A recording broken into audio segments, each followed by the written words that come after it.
Hello guys, તો હવે આજે આપણે ચર્ચા કરશું કે ETF જે છે એમાં તમે ટ્રેડિંગ કરીને મહિને તમારી સાઈડ ઇન્કમ કેવી રીતે ઊભી કરી શકો છો, મહિને સાઈડમાં તમે રૂપિયા કઈ રીતે કમાઈ શકો છો.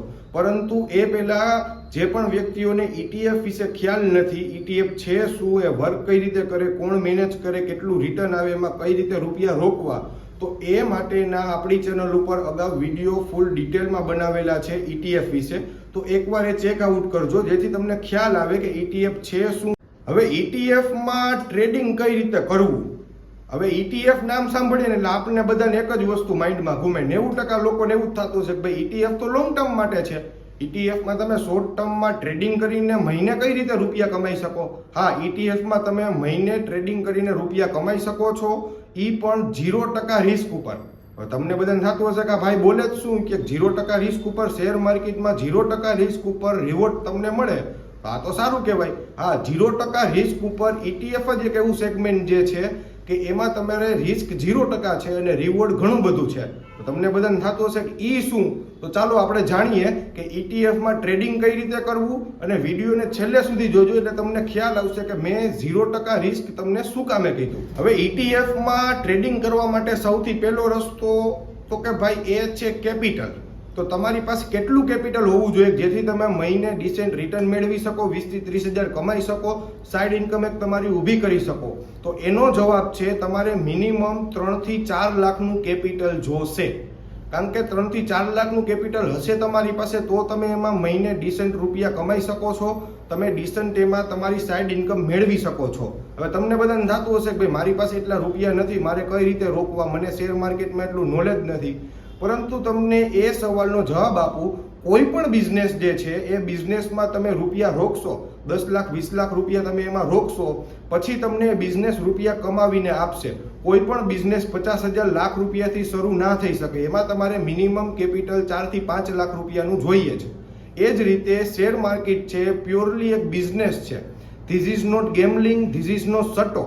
આ પ્યોરલી એક બિઝનેસ છે અને તમે શેર માર્કેટને બિઝનેસની રીતે લેશો તો તમે આમાં ડિસન્ટ રિટર્ન મેળવી શકશો. એટલે બિઝનેસમાં જેમ તમારે રૂપિયા રોકવા પડે છે એ જ રીતે શેર માર્કેટમાં પણ તમારે રૂપિયા રોકવા પડશે. એટલે મિનિમમ તમારું કેપિટલ 3 થી 4 લાખ રૂપિયાનું જોશે. હવે ETF ટ્રેડિંગ કરવા માટેનો બીજો સ્ટેપ તો કે ભાઈ સૌથી પહેલા તમારી પાસે જે પણ બ્રોકર એકાઉન્ટ છે, ગ્રોનું છે, એન્જલ વન છે, ઝીરોધા છે, અપસ્ટોક છે, XYZ કોઈ પણ એકાઉન્ટ જે છે એમાં ETF આવતા હોય છે. તો એ સૌથી પહેલા ETF ને તમારે એક વોચ લિસ્ટ બનાવવાનું છે. તમને મારી સ્ક્રીન ઉપર દેખાતું હશે ક્યાં ક્યાં ETF નું આપણે વોચ લિસ્ટ બનાવવાનું છે.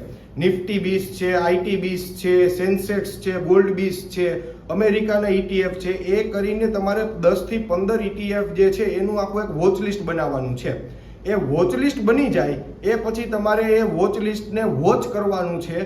જ્યારે પણ હવે આ વસ્તુ તમે ખાસ સાંભળજો, ETF માં ટ્રેડિંગ કરવા માટેની એક બેસ્ટ રસ્તો જે છે, એક બેસ્ટ વસ્તુ તમને કહું છું, જ્યારે પણ ETF જે છે એ 1% થી 1.5% માઇનસમાં હોય, મિનિમમ 1% તો હોવો જ જોઈએ. 1% નીચે જ્યારે ETF, કોઈ પણ ETF, ચાહે ગોલ્ડનું હોય, ચાહે અમેરિકાનું હોય, ચાહે સેન્સેક્સ 20 હોય, ચાહે નિફ્ટી 20 હોય, કોઈ પણ ETF હોય, પણ એ ETF જ્યારે 1 થી 1.5% માર્કેટ નીચે હોય, 1 થી 1.5% માઇનસમાં હોય, ત્યારે તમારે તમારું 70% કેપિટલ આ ETF માં રોકવાનું છે.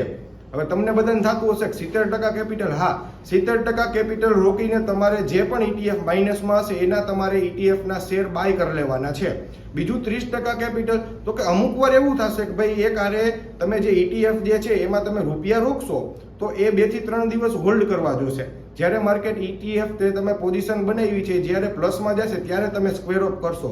પરંતુ એ દિવસમાં અથવા એના પછીના દિવસમાં કોઈ પણ બીજું ETF માઇનસમાં આવ્યું છે અને તમારે એમાં રૂપિયા રોકવા છે તો તમારી પાસે બેકઅપ જે કેપિટલ હશે તો એ તમે એમાં રોકી શકો છો. એટલે કે 30% જે તમારું કેપિટલ છે એ બીજું કોઈ પણ ETF માઇનસમાં આવ્યું તો ત્યારે તમે બીજા ETF માં 30% કેપિટલ તમારું રોકી શકો છો કે જેથી એ કેપિટલ વેસ્ટ ના જાય અને તમને રિટર્ન મળ્યા કરે. પરંતુ એ પહેલા એક વસ્તુ ખાસ યાદ રાખજો કે આ વસ્તુમાં તમારે ધીરજ રાખવી જોશે. જ્યારે પણ માર્કેટ 1 થી 1.5% નીચે હોય ત્યારે જ તમારે એ ETF માં રૂપિયા રોકવાના છે, એ ETF ના શેર બાય કરવાના છે.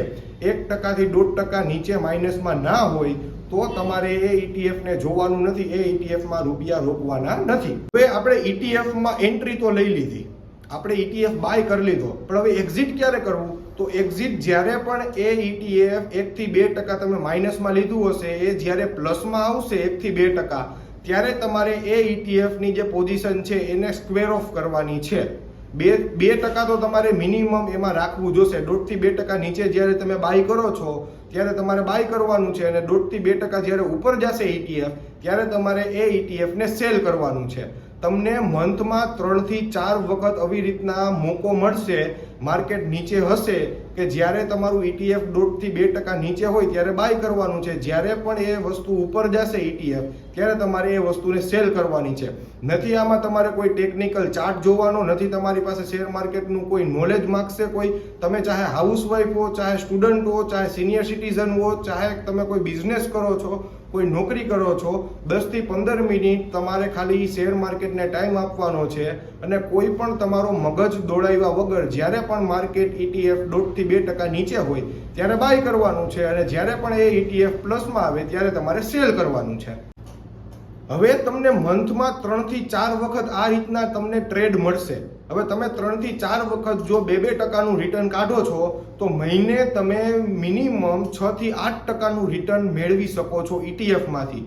હવે 6 થી 8% રિટર્ન, હા, તમને જે બેંક જે છે એ બેંક ફિક્સ ડિપોઝિટ ઉપર વર્ષે 8% રિટર્ન દે છે, 7 થી 8% રિટર્ન વર્ષે આપે છે. એ જ રિટર્ન તમે મહિને કમાઈ શકો છો 6 થી 8%.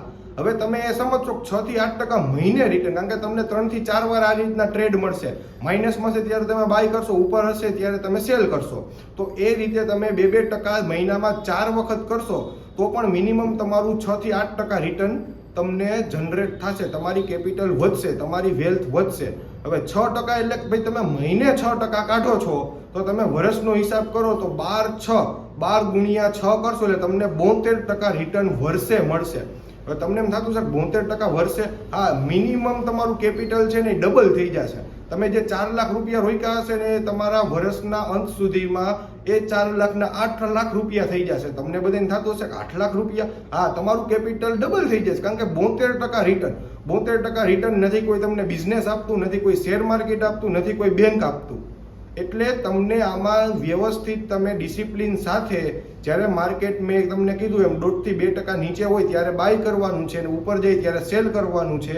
આ ડિસિપ્લિનથી જો તમે વર્ષ 2 વર્ષ કન્ટિન્યુઅસલી ટ્રેડ કરશો તો તમારું કેપિટલ, તમને ડિસેન્ટ રિટર્ન, તમારું કેપિટલ થઈ જશે ડબલ, અને 70 થી 72% રિટર્ન, એટલે તમે જુઓ કે તમારું કેપિટલ ડાયરેક્ટ ડબલ થઈ ગયું. એટલે આ વસ્તુ તમને કોઈ વિડીયોમાં કોઈ નહીં જણાવે, કોઈ યુટ્યુબમાં તમે જોઈ લ્યો તો કોઈ યુટ્યુબમાં પણ તમને આ વિશે માહિતી કોઈ આપશે નહીં. મેં તમને જે કીધું એ રીતે તમે ડિસિપ્લિનથી જો આમાં ટ્રેડ કરશો તો તમને વર્ષે 70 થી 72% રિટર્ન મિનિમમ આવશે. તમે મહિને 20 થી 30 હજાર રૂપિયા કમાઈ શકશો, પરંતુ ડિસિપ્લિન સાથે મેં જ્યારે કીધું ત્યારે જ બાય કરવાનું અને ત્યારે જ સેલ કરવાનું છે. જ્યારે પણ એ 1% નીચે ના આવ્યું હોય ત્યારે તમારે ઉતાવળા થઈને બાય કરવાનું નથી. ડિસિપ્લિન સાથે જો તમે ટ્રેડ કરશો તો તમે મિનિમમ મહિને 20 થી 30 હજાર કમાઈ શકશો. અને આ વિડીયો જો તમને ગમ્યો હોય તો લાઇક, શેર અને ચેનલને સબસ્ક્રાઇબ કરવાનું ભૂલતા નહીં.